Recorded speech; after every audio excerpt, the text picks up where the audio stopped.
Hello friends, welcome back to my channel. তো দেখো একটা নতুন ভিডিও নিয়ে চলে এসেছি, রেসিপি ভিডিও নিয়ে। তো আজ করা হচ্ছে বাটার মাশরুম করার জন্য ফার্স্ট একটা পেস্ট তৈরি করে নিয়েছি। অনেকটা কোয়ান্টিটি আদা আর রসুন বাটা করা হয়েছে। আর এদিকে মাশরুমগুলো আমি ভালো করে জল দিয়ে ধুয়ে নিয়েছি।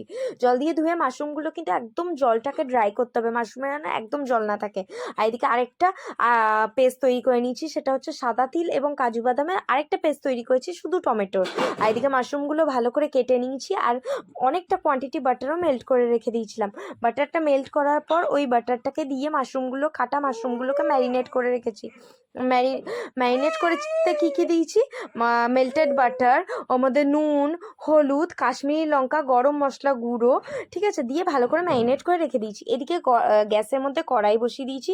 কড়াইয়ের মধ্যে তেল দিয়ে, তেলটা এখন গরম হয়ে গেছে, ওর মধ্যে জিরে ফোড়ন দিয়ে, ওর মধ্যে পেঁয়াজ কুচি দিয়ে, পেঁয়াজটা এখন একটু ভাজা ভাজা হয়েছে, একে একে অনেকটা কাঁচা লঙ্কা কুচি দিয়েছি। কাঁচা লঙ্কা কুচি দেওয়ার পর ওটাকে ভালো করে এখন ভাজা ভাজা হয়ে গেছে। তারপরে আদা রসুনের পেস্টটা দিয়ে, ওর মধ্যে নুন, হলুদ আর কাশ্মীরি লঙ্কা দিয়ে ভালো করে মশলাটা কষিয়ে নিয়েছি। যখন মশলাটা দিয়ে তেল ছেড়ে দিয়েছে তখন ওর মধ্যে টমেটো পেস্টটা দিয়েছি। টমেটো পেস্টটা দেওয়ার পর যখন টমেটো পেস্টটার দিকে তেল ছেড়ে দিয়েছে তখন ওর মধ্যে কাজু আর তিলের পেস্টটা দিয়েছি।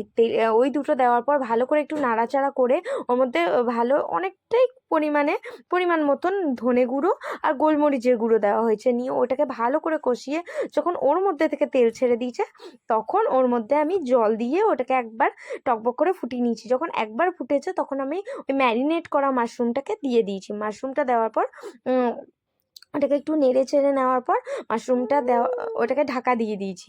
ঢাকা দেওয়ার পর যখন ওটা টকবক টকবক করে ফুটে গেছে তখন আমি দেখলাম যে মাশরুমটা সিদ্ধ হয়েছে কিনা। যখন সিদ্ধ হয়ে গেছে ওর ওপরে ধনেপাতা কুচি দিয়ে আমি নিয়েছি। তোমরা ট্রাই করে দেখো।